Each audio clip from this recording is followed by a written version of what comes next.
Hello, everyone, and welcome back to another episode of the TB&J podcast. Across from me, Old D. What's up, buddy? Hey, I'm here, and you're Jeff Ackerman. And this is House of the Dragon, Season 1, Episode 7, An Ugly Game. We're gonna That's not the name of it, is it? I believe it is. No way. I thought it was something else. Oh, this is bad. No, you're right. It's called Driftmark. Yeah, you're wrong. I'm super wrong. What? Anyway, that's nothing new. TB&J! Theme song.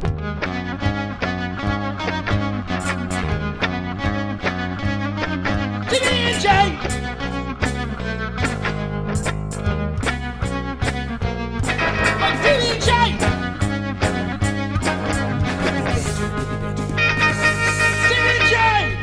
TB&J! What's up, guys? Hey, How'd everybody. that do? Was that what you wanted? Not at all. Oh, Anyway, man. so what did you think of this episode? Is this a big old thumbs up or a big old thumbs down? This is that gray area. There's some shit I didn't like, but there's some shit I did like.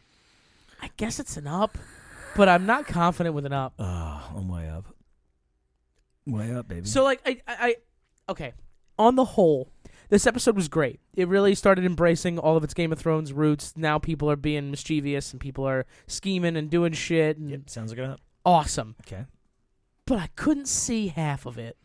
Yeah. And that's not. I'm not the first one to have this complaint, obviously. So yeah, there was even something on Reddit where it was like their bots or whatever on Insta or whatever like had like replies like automatically set to be like people anytime like keywords of like too dark or something like that came up. So it was like this was So they knew. it was intended. This scene was intended to be dark. Like it was at dawn and like da. And like I was like, Okay, but I get did it it. need to be? I'm watching this in my basement of my phone as I work out, like in the morning, like and it's like Wonderful way to it's consume media. and it's dark already, and it's it should be a pretty good view, Should be, yeah, right? so it's just not though. So and these dragon rides probably look better in the dark. In all honesty, but Yeah, you don't want too much light on CGI because then it becomes super, super obvious. and it's a big dragon, and the kids flopping around on it, so it's like It's the second largest gonna be dragon in hard the to- world ever. Yeah, it's pretty big. Yeah, you show me the scales of these dragons. The scale of the dragon size, and Damon's dragon is like half this size. Yeah. He's Most dragons are significantly smaller than Vagar, and I'm wondering if that's just because Vagar is so much older, because I believe Aegon the Conqueror, the original one, rode on Vagar when he conquered Westeros. No, he was on Balerion, but the Balerion? but like one of the other ones was on Vega. Okay, yeah, so Vagar was there. Yeah, Which should we say. brings into question, how long do dragons live in Game like of Thrones? indefinitely. Really? I don't think they old age die. They're like mystical. It is certainly weird. Because, like, I mean... There's this one dragon that was in the thing. It was like huge, and it had a weird name. It was the cannibal, and like apparently it's like just a rogue dragon. It's just untamed out there, like wild, and it just like eats other dead carcasses, dragons and shit. The only recorded instance of a dragon dying from old age was when Balerion lived to become 200 as he died of natural causes. But it is possible that they could live longer.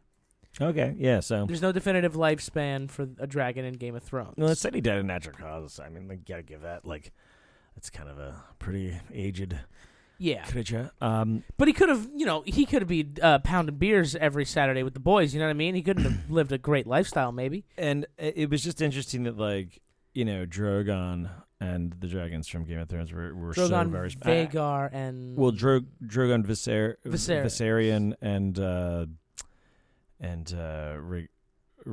Rhaegar? Maybe Rhaegar. I thought it was another Rhaegar. I used to know all this shit off the top of my head. No, yeah. So one's after. Yeah, one's named after her brother, I think, like Rhaegar, but it would be like Rhaegon or something like that. I don't know. That doesn't really matter. But the other ones are her other brother Viserys, So Viserion. Drogon, Rhaegal, and Viserion. Rhaegal. That was what it was. Rhaegal. And Viserion. So they're both her two brothers and her husband. Either way, it doesn't matter. They are significantly smaller than this one. Although I was surprised also that like how because it didn't feel like Meraxes or whatever Daemon's one is. It was significantly smaller than Drogon, and he was like he is or significantly bigger. I mean, Caraxes is Daemon's dragon. Yeah, or Syraxes, I think it is. But like, it's like it's yeah, like it seemed that that was like comparable to Drogon, but I guess not. And I don't know if that like has to do with like neck length or anything. Yeah. But yeah. So either way, neat to see these. The dragon scene is a little dark, but I liked what all came of it. Like I liked I bought all of it. It kind of made sense. I mean, what it leads to in this brawl, right? Like, I mean, this kid just claiming your dragon, going full bully, and I think they summed it up well in the behind the scenes thing where they're just like, hey, dude, he just stole our dead mother's dragon at her funeral. Like, yeah, like this what the is fuck? essentially like taking your. I mean, it's like a million times worse, but it's like taking your dog. Like, dog's mine now. Like, and it's more than that. It's like taking that and your mobile home that you lived in, and like it's just taking. It's so much. Fucking your birthright kind of thing. It's like so much, and it is really like it makes sense that it leads to this whole battle, and it's just. And then they flash forward with this, and you're looking at this kid with his eye patch. He's looking fucking like Daemon as a young buck, and just badass. And like you're just like, oh man, this is gonna get worse and worse, isn't it? Oh, absolutely. Like so, I'm ready for it. Like it was cool. I mean, like this is where I was wondering. Like I kind of was given in to like watching some video or reading some stuff about Ice and Fire and Blood, and. I got to, and it was hard to navigate, like to kind of figure out just whatever online. I was just kind of running through stuff, and like, I was kind of given into reading some, and then I got to something where generally I thought we were here at the end of the last episode, and they mentioned Carl, and they mentioned that he kills Laenor. That's the just straight up. Again, these are the historical records. Like that he kills Laenor. That Carl, he's like assassinated by like, and I'm like, oh shit, because then I'm like, because about that time I'm just like thinking, oh, she just happened to say, bring your guy, and I thought it was odd that they put that in the. Right, or then I read that, and then I saw the behind the the before on. Previously on, and they show you like, oh, and bring Carl, and like I'm like, oh wow, they're like even like setting up that like he's in there because he's not really in most of the episode otherwise, and they do set this up that he is completely killing Laenor. And I thought like you kind of latched onto like, okay, that's because they play it like he's dead, and then they cut to his shaved head, leave him with Carl, and you're like, oh, okay, so she doesn't kill him, but they were definitely telling the story that like she just went and killed him, right? Had him killed, and then that it's like a surprise at the end that he's not dead. Yeah. Or are we supposed to kind of be on the fence there and not believe it, or like what do you think of that? Like, are we supposed to just be? Because I thought they played it. They did play it like she had ordered Laenor to be killed, and I believe if you listen closely to what she's talking with Daemon about, that was the whole point, because they're going to think that she had her husband killed, and she's going to get away with it scot-free, which is going to make people think, what the fuck else is she capable of? Right, so and I get that all part of it, but... gives her like an air of mystique and power. But what on without the surface, actually slitting his throat. But at the time when they're talking about it, they're just talking about the fact that like he'll be killed and they'll assume it's us. But they'll never be able to prove it, and they'll just always be wary of what we're capable of. And and it was so it's still played like they weren't going to fake it, like just that they were going to get away with it, and they wouldn't be able to prove like so. Yeah. So then, and one of the reasons that I believe this is because like I said, I watched it and it's dark, especially that end scene, and I didn't even put it together because he had the shaved head. I didn't I just kind of saw this thing. I thought it was like an ominous something else, and where I thought it was like, was that Carl? Did he shave his head? Like I was like confused, and I just didn't even think like, oh, they faked his death, and like I just thought they killed Laner because she was so cold blooded about all of it. Like just like, yeah, let's fuck, let's get married, let's do this. Yep. And I thought that was like they were clearly playing it that way. And because they gave Laner this scene of like his character and him being a good guy, and like they kept twisting you, right? Like I kind of dig that. That they're like, okay, oh my gosh, he's fucking cold blooded. Oh no, she fucking let him go. Like she said, and when you listen to the dialogue in this scene, she's like, Damon's like, why don't you give him what he wants? Set him free. Like that's what, and the implication at the time is that she'll kill him, and it's not. It's literally sending him off to across the narrow sea to Essos. So I enjoyed that. Where you can be. What do gay. you think of? What else did you enjoy about this episode, or what else? What did you have problems with? So my biggest problem was just like not being able to see shit, and also with the king's just naivete. Because, like, I love Viserys, but, like, he keeps having this attitude whenever something comes up, like, we're family, hug and make up. And it's like, that's not even in the cards anymore, bro. But that's obvious, right? Like, isn't that, like, his whole thing, though? Like, he's been... And that's the thing. I think it's just more annoying to me, and I'm just kind of, like, waiting for him to finally kick the bucket. So I don't have to deal with him anymore. Well, right. And that's kind of he's the ticking time bomb, right? Like he's the imploding time bomb that's going to fizzle out, and then when he's more like sand coming down from a thing, and once it runs out from an hourglass, and when it runs out, like all hell's gonna break loose. Yeah, which it may have run out already, because in the episode 8 teaser we got, Otto is sitting on the throne saying he speaks for the king. And I think we see Viserys briefly laying in his bed. He looked like hell at the end of this one. Yeah, he doesn't travel well. He's missing an arm, for fuck's sake. I mean, he's just done, and he like you said, he doesn't want to hear a word of it. He already wants to just like, let's not speak of it again, like nothing fucking happened because it's over. He's just like, as soon as like the tensions are down, he's like, fuck it, like and he doesn't like whatever.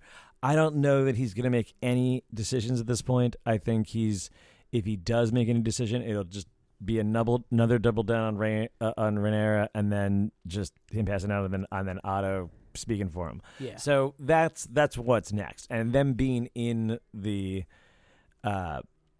in King's Landing is huge, in terms of all of that. So they're definitely in a position of power, but with Daemon and like they're squaring up, like they're really like all the sides are chosen here. Yeah. So I thought that was, neat. Like, I find it interesting that the original antagonist, I thought the original antagonist would be Daemon, and it turns out it's actually Alicent. If Rhaenyra is still the protag. Like, here's the thing: is like they really do push that side of it, right? Like, it's the Targaryen story. So like these are the technical interlopers, although you have, Viserys there now, and his kids are technical. So like they all are the family. So like, but and the thing is that none of them are portrayed positively, right? Like the two kids are douchebags.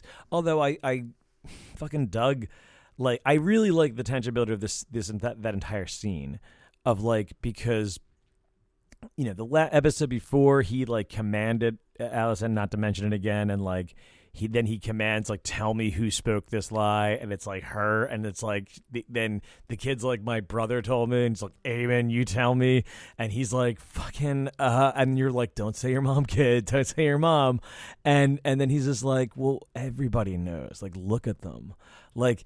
And it's like, it is a good answer, and I gotta give it up to him for like talking straight to his dad, to be the only fucking one to be like, just fuck, like what do you, and like he's just fucking trying to drink. Yeah, that Aegon has like, no desire to be ruler. He obviously, but like, and it's just, it's just gonna go down the wrong road anyway, because he's obviously like a prick too, but like Oh, he's fuck not yeah. trying to be. I think, like, you know. I mean, he's masturbating out of windows, I mean, getting yeah, into his cups in the middle of the funeral. but he obviously has no interest in any of like taking things seriously. Like, not like his fucking brother. That kid's fucking nuts. Yo, he's gonna be some conniving little shit. Oh man, I'm sure he's like, and this is the thing is like, I'm sure it's weird between those two. Is like, is he just gonna fucking kill him? Like, I feel like either he's gonna be like his loyal hand, or he's gonna be like his fucking like his killer eventually. Like, I don't know, because that guy looks like he's like ready to like take shit on.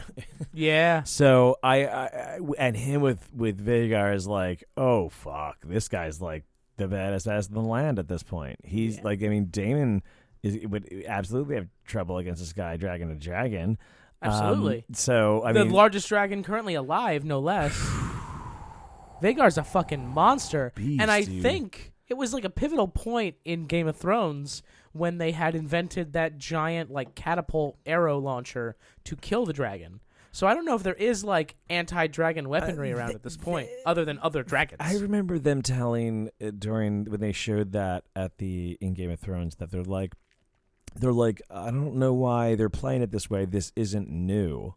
Like there's all kinds of stories of them having those in the past. Oh, It's just that ballista. That's what it was looking yeah, for. but my thought being that like I just read it then as like it just hadn't been used in so long because it had no other purpose, like because like it's such a big thing to just shoot at what other target besides a dragon. Yeah. So like Large cumbersome objects. So like that was how I always read it. Like they just didn't have that, so they had to recreate it. But like. I imagine that they're out there, but I just don't think that like when there's the other side has dragons too, that's the choice combat. Like, yeah, not that I don't think it would be awesome that we see some like human on dragon battles here and see how these play out because. How would you like to see like a charging army on Vagar or some shit, just like wiping them with their wings, and just like with big swaths? Like this would be. In a Game of Thrones world where it's not like a Lord of the Rings CGI kind of craziness, like I feel like it would be pretty fucking neat looking to see. Bunch of people just getting murdered. Yeah, and don't get me wrong, it would be CGI too. It's just it wouldn't. It feels more real here, so like I don't know. They're not afraid to show you a guy with half his head gone. Yeah, yeah. So this whole scene got crazier with then. Kristen Cole, she's like, I command you to kill her or some shit. Like it got serious, and Kristen Cole's like, yeah. I don't know if I'm your protector. That sounds more like the King's Justice. Yeah, like. But then after uh, she drew the fucking dagger, Cole was all over that shit. Well, yeah, kind of, but it was just a, insanity. Otherwise, I do think it was a lot slower in the first half. There was the funeral scene, and I liked the atmosphere that it built, and I did like the little thing with the bastard kid when Hightower's like, "You're gonna own all of this one day." He's like, "I don't want it. It means everybody's dead." Yeah, like that. That's he's like Corliss, fair not enough. Hightower. Does Corliss say that? Yeah, okay. Yeah. And then Hightower's there, and he's like, and he's the hand of the king again. And Damon's like, get the fuck out of here. Like, yep. I fucking hate you. Damon's like, you fucking piece of shit. Because he sees right through him. Of course he does. They've had their ups and downs, and there's no gray area anymore between the two of them. It's very clear, like, you're a motherfucking piece of shit. I'm going to try to kill you. Yeah. Or at least, Damon, keep you far away from my brother. So the actor playing Damon, Matt Smith is he's pretty genius. I don't know, like this. It's just a wackadoo that this guy can just stare as people talk, and he conveys all like I'm like, what are you? You're saying nothing, and like I'm reading it like 20 different ways. Yep. And then when he talks, I feel like it's always the same, but tinged by the like silence that preceded it. And you're always kind of like, if you were kind of at the point of juggling what you were thinking he was thinking, and that was a good thing, then what he ever says has a better tinge to it. Yeah. It's just like imprint. It's just like it never is clear. But I do think that what he said, like when he talks, when he does things, it's always the same fucking dude. Like it's always fucking Damon. Yep. Like there's like a little bit of level of goofiness when he's chuckles and when he comes back at the fucking wedding a couple episodes ago and he's just like, hey, I'm back. And he just like doesn't say a word, just walks up to the table. But otherwise he's just basically cold-blooded. Like he's just like, I'll fucking like, oh yeah, we'll do this. And he's like, in Essos, like that close talk to Carl was like the closest talk of all time. Oh yeah, they were smelling each other's breath. It was weird. He was about to get some more Targaryen in him. Hey, Carl. Carl with a Q, no less. His parents fucking hated him. Man. I guess you could say the Daenerys and Carl are at least parts of LGBTQ. Laenor, you mean? Laenor, yeah. Yeah. I know the names are confusing sometimes. But yeah, it is just like LGBTQ. But like questioning is one of them, right? Yes, LGBTQIA+ is the official like long form. No. So I remember watching the inside the episode after one of the previous episodes. I too remember this, and I'm sure any of you listening to this podcast, you watch the inside the episode bit because of course you do. You're listening to us. You consume everything. The showrunners were talking about how they want the kids to be as much of a main part of this as their parents, because it's ultimately the kids who end up fighting this war with each other. Yeah. So they're probably going to be the main characters in like season 2 or beyond. Yeah. So I'm wondering, like, are we going to see the death of Rhaenyra or whoever in like the end of season 1, kind of like a Ned Stark kind of thing? It feels like they're not aging the older characters nearly as much. Like Daemon feels very similar. Now I don't think, like, even though they're going to jump 10 more years, I don't think they're going to show. Are they much jumping of another that. 10? It's that they showed the kid who got Vhagar with the eye, who now lost an eye with an eye patch, and he looks like a young Daemon. I could see maybe like 5 or so, because like they like playing games with numbers. Because maybe it could be, but he seems. It seems generous for the condition the king is in. How old do you think that kid is supposed to be? I don't know yet. 12, maybe. In this episode, yeah, I think he's like 12-ish. So 5 more years, he's 17. I guess I could buy that, but he looks a little older than that. I feel because Aemon looks like 17. But I don't know how they're playing them. Like, but that's the thing. We have no idea. I thought more that that Aemon was supposed to be like 14. So 10 years, he's 24. That rings more like where this kid's at. So I could buy him at like 21, something like that. Like that kid was 11, and now it's gonna be he's like 21 years old. Like that. That sounds about right. Him being like 16 seems a little young for where this. Either way. It doesn't seem like they're aging the which makes sense. Like as you get to that age, you don't tend to age like super drastically. So they're gonna remain a particular age. I think the most obvious or the best, like well done aging up one was Lionel Strong. Oh yeah, because he had this like young kind of just like bad haircut, and then like he's just like a little more groomed as like 10 years later, as like Hand of the King and little grayer. He just looked like natural age. Yeah, like he was the most same with Otto. Yeah, and I'm like, if you're gonna jump another couple of years, I feel like Aemon's got to start aging a little bit more. But either way, if they get them all to like that age, like so, if the Dance Dragon starts now, right? You have a lot of these players. Like if they start killing off people, right? Who knows that the kids don't go first? You know what I mean? Yeah, like so like if the kids go first, then like why would they be the stars, right? Like so like it could, because I feel like, you could have even like guys like Corlys be last on a good while here. This Dance of Dragons I think is like this generation. Like we've met the players. We've met the kids that are going to be involved in this. Like I mean, we go a couple more years, it's just that those kids are grown up. Yeah. So now they're adults fighting. So we have the players, and they're all of age. At least all the Dragon Riders are. Yeah. To like still fight, and then you have like the old guard of like, Corlys Corlys, who like, is he a dragon rider? No. He's not a dragon rider, right? So, but his wife is, right? She is not. No. No, 100% she is. Rhaenyra, she's the Targaryen in their family. Like she's the once queen. Yeah, absolutely, she has a dragon. I don't believe so. That's why their kids have dragons. Why do you think their kids have dragons? Because of Daemon. Corlys's kids? Corlys's kids don't have dragons. Who do you? Laenor won the battle, came in like episode 3 at the Stepstones with his dragon and like killed everybody. And Laenor, who the girl twin or whatever, she just died. That was Vhagar. She had Vhagar. Yeah, but I think that was. What are you talking about? I'm guarantee you you're wrong. Okay, you're not thinking of the right characters then. Maybe we just listen. Just listen. The black characters is who we're talking about. Yes. Corlys, okay? He doesn't have a dragon, I understand that. But his wife absolutely has dragons, and that's how their kids have dragons. Daemon married a dragon rider. She died. Yes, she died in the last episode. That's Corlys' kid. What? I'm 100% right. He was on a dragon. You're right. You're right about that.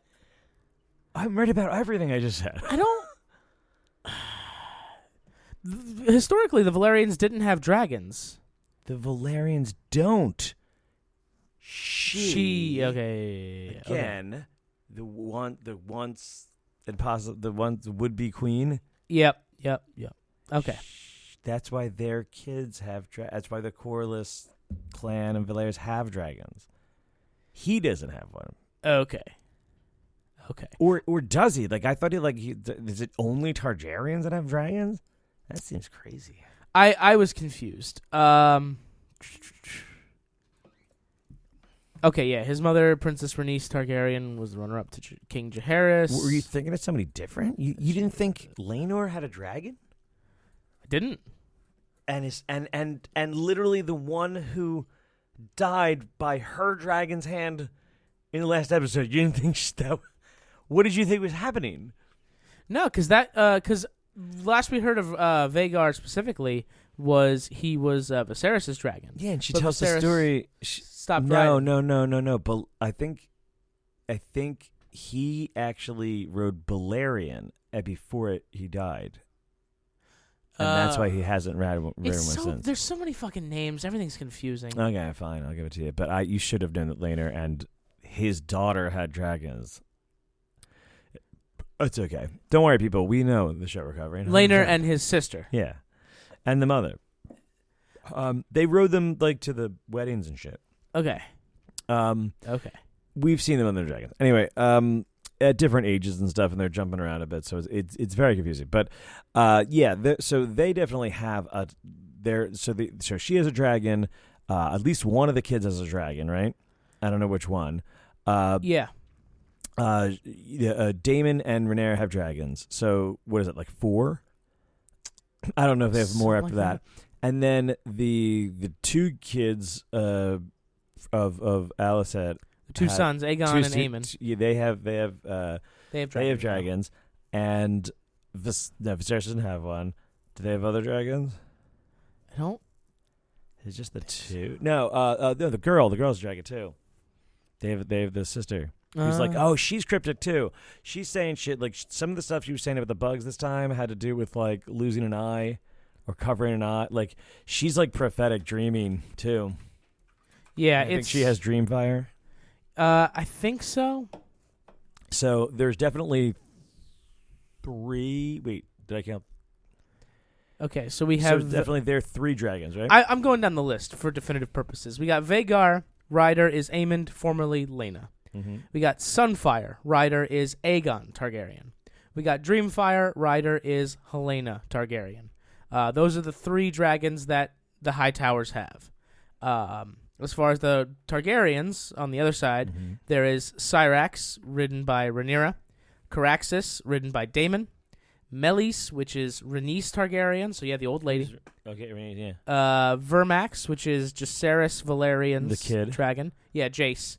And then Arax, which is Luke's So they have dragon. 5 dragons. They do, but 2 of those dragons are very tiny. Okay. So they're still really young, right?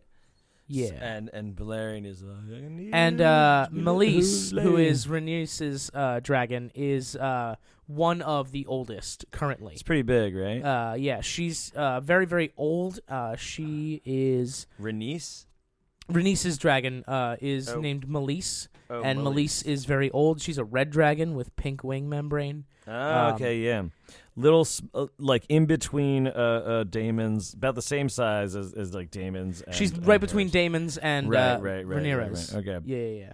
Yeah, I like. If we look at that thing I sent you. Yeah, I'm looking at and I want to see some of these different colored dragons. That's what I really want to see. Yeah. Like Sunfire looks cool. Yeah, like, I believe. Didn't I just say like a yellow one? And yeah, Sunfire is Aegon's dragon, so we might see Sunfire. Okay, that would be cool. Sea Smoke looks dope. I mean, like Quicksilver. Somebody has Vermax, and that's pretty small, right? That's one of the kids. That's like, but like they're all like, you know, they're still dragons. They're huge. Like, yeah, they're still fucking dragons. Dragons fighting dragons. In all honesty, it leaves, in my mind, so little to imagination of the fighting, right? Like, it just seems like row battle, roar. Like, it's superhero battle, right? So this is the part to me that kind of takes away from strategy. Now, that being said, I loved watching, you know, the Field of Fire or whatever in Game of Thrones, the last season or whatever, second to last season, when, you know, they have that whole battle with the dragons and the Dothraki, and, you know, it's a badass scene, like seeing them, like, how does a army battle a dragon? The answer is you don't. You get fucked. Like, yeah, basically. Like, so, but like that, and that's neat to see kind of how the strategy played out, and like I could see a battle that way. But when you have the dragon in there, and the, you know, the Long Night episode was annoying as fuck for those reasons, and because of the darkness, and then again, it's just like the dragon fight wasn't fun. Yeah. And what wasn't ended up being fun about the whole episode was the lack of like understanding strategy or what the hell meant anything. Like, these people aren't dead. It looked like that guy's dead. Okay, they cut away. Oh, I guess they're alive now. Okay, he's surrounded by this. Like, tons of shit in season 8 didn't make sense. That is the worst part of Game of Thrones to me, not the ending. The ending, the epilogue of the ending is complete garbage to me, and completely rushed. Yep. And I think just I agree with you though. The fights where there was no risk at all, everybody just had like mountains of plot armor and nobody died, even though there was tons of death and destruction. It was just so shitty. Like, that's the part where I'm just like, you just ran over everything and just tried to like literally cover it with shadows. Like, it was. I'm hoping we don't choices. Get that. I don't think that's what this darkness was in this episode. I think this was like, it's a dawning of a new age for this kid. They did it at dawn. He does it in the cover of night. Like, it is, and they covered some bad CGI that it has to be to kind of do this a little Harry Potter ride. Sure. Which Harry Potter always did it right at night too. Yeah. And it's just like, and it's fine. Like, I don't think they're going to do that all the time. I don't think they'll do that with the dragon fights. I think we're going to see some other ones, but again, I'm like, I don't know that I want to just see a dragon fight.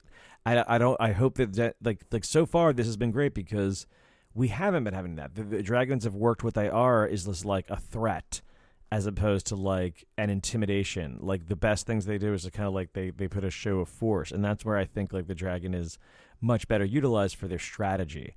So I think we'll see some definite like situations where someone has the upper hand. You know, Daemon gets the drop on somebody, and as a swordsman, you see like hand-to-hand battles, but then someone's dragon rise and their other dragon isn't there. You know, these are the things that we're going to see, and that's like, okay, cool. So like that works a couple times. You can see something like that.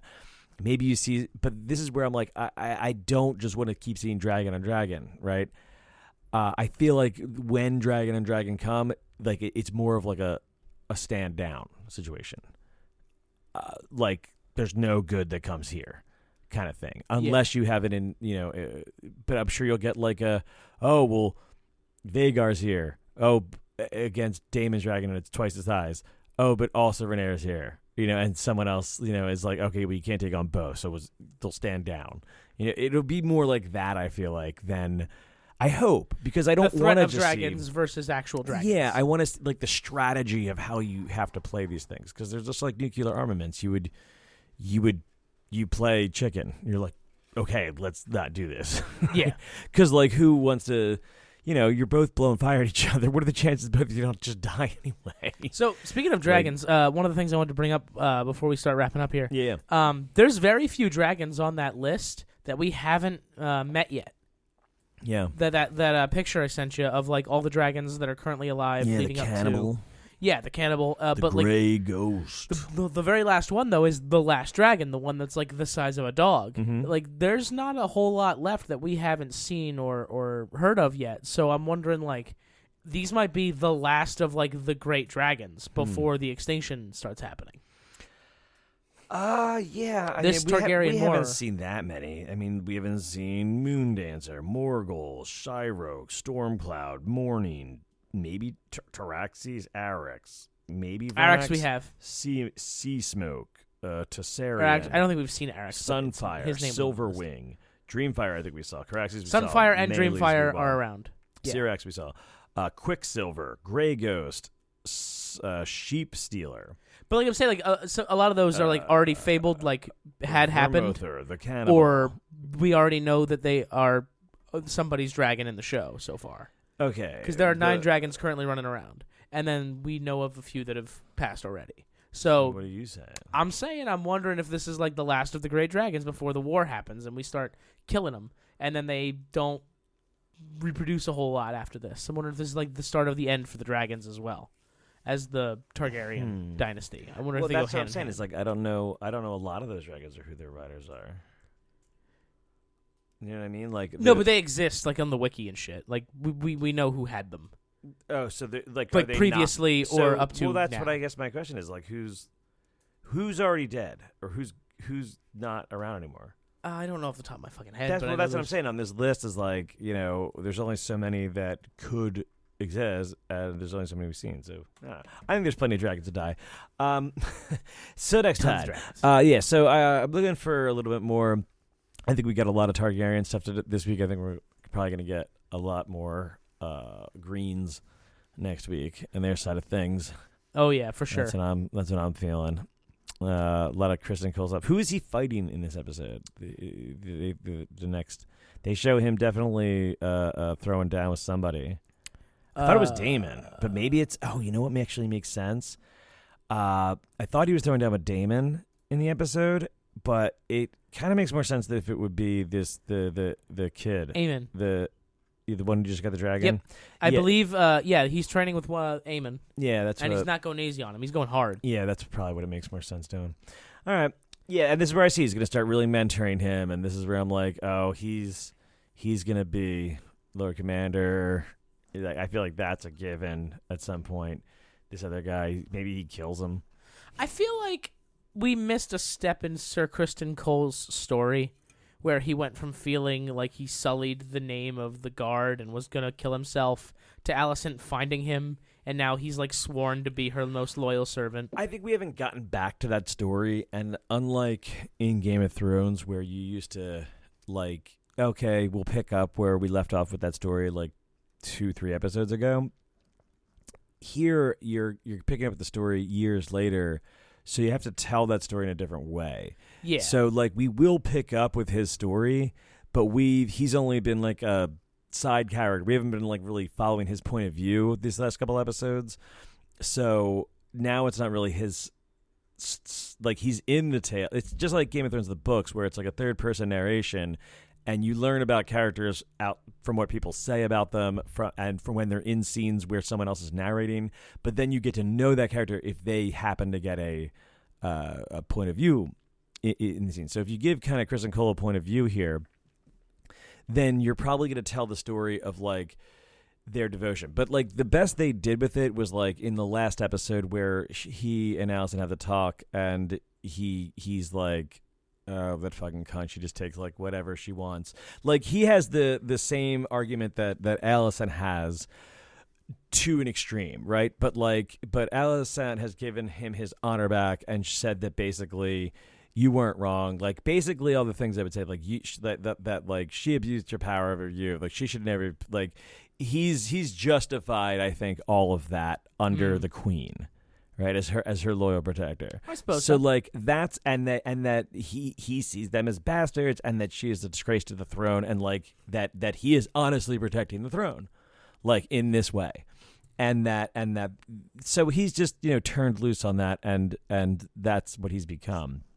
So I don't think they need to tell a lot of that, but I think they need to tell something about like where he is and what are his ambitions now, and I think we'll probably get a little bit more of that this next episode, and I think that's the way they run. Like you'll start to maybe hear a little bit of that background. She'll reference the things that they've done, right? Because we found out this episode that like he's apparently her sworn sword.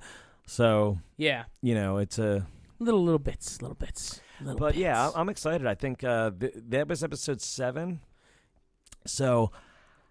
Episode ready to go. So episode 8 or 9, there might be a 6 in there, like season 6, episode 6, or maybe 7 was like hold the door, and that I think was like maybe the best of the, but that episode, that season still had a Battle of the Bastards, so like I feel like it's an either 8 or 9 where like shit, if they're gonna pull something like. The classic one is 9 for Game of Thrones. Like episode 9 is Beheading of Ned. It's the Battle of Blackwater. It's the wall fight. It's the but then like I think season 5 they had season 4 episode 8 had the mountain fight. With the Viper. With the Viper, and like another crazy episode like by 9, and then by season 5 it was like 8 was Hard Home, which was like the fucking that was like the savior of that season. I feel like, but then like 6 had like Hold the Door in it, and then you had like some crazy fucking like awesome shit all at the end, Battle of the Bastards, and then that 10th episode, like they just went like all out that season. That's why it really picked up, and then the 7th season didn't really have that thing. It had like maybe Littlefinger dying, and like it was a lot like they stopped kind of having that moment, those things where you're just like, oh shit, like everything, or was the Red Wedding was season 3. Like I mean, like all this, but like episode 9, like so that's their thing. But they could go 8. Like sometimes they're a little earlier. Like so, you don't know what they're gonna do. But I don't think you're gonna wait till 10 to see wherever this is gonna blow off. But I think they need I think they do need one more thing. Yeah, like they need a Ned Stark beheading. And I'm not sure we what need the that's death of gonna be. Viserys, and then the kickoff of the war. That feels like an obvious conclusion, and that is not. A Red Wedding. There's not a Ned Stark dying. That is not a thing. Like, what is going to surprise me that happens? Like, what's their big the start shocker? of the war? I guess would be that. But I know there's going to be a war. What is the thing that surprises me? Like, you know what I mean? Like, because even this Laenor thing dying is a twist if you read the books, because you don't get the impression, I think, that he faked his death and that Rhaenyra had anything to do with it. Per se, so could be. It's a. I'm intrigued to see where they go with like the twists and turns. But okay, yeah, I'm good. I'm super excited to see where they go from here. As long as I can actually fucking see it. That concludes this episode of TB&J Podcast. If you liked what you heard, please leave us a kind review on your favorite podcasting platform. Give us a thumbs up or a 5-star review, whatever the fuck. Write us a review. Whatever the fuck. Yeah, whatever the fuck. There are links in the description because I'm good at copy and paste. And click on them. And we'll see you next time. My throat is so fucked, man. From this cold. We'll see you next time. What is this, a joke? About the episode? Yeah. Where kids lose eyes? Oh, I get it. Because Eamon doesn't have an eye. Yeah.